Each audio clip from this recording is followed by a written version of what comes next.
Isa pong magandang umaga po sa ating lahat mga guys. Ito po naman ako sa bukid namin. Wala kaming kahoy mga guys. Ang daming ano ang daming gumagapang.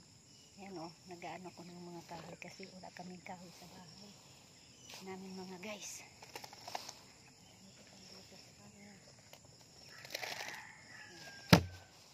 Ano po ako ng kahoy kasi walang panggatong doon sa amin mga guys. Kung sino po nakaka-relate nito na mamayayaman na ngayon ang swerte nyo. Mayaman na kayo. Hindi na kayo gumagamit ng sungo. Kahoy.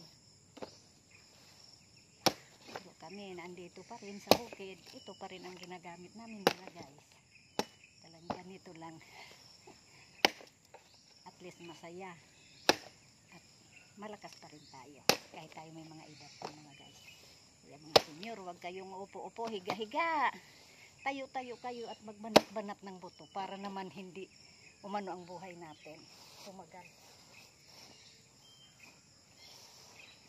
Exercise tayo pag walang mga ginagawa.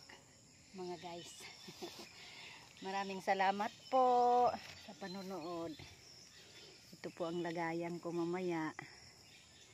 Opo, yung kalabaw namin. Thank you po.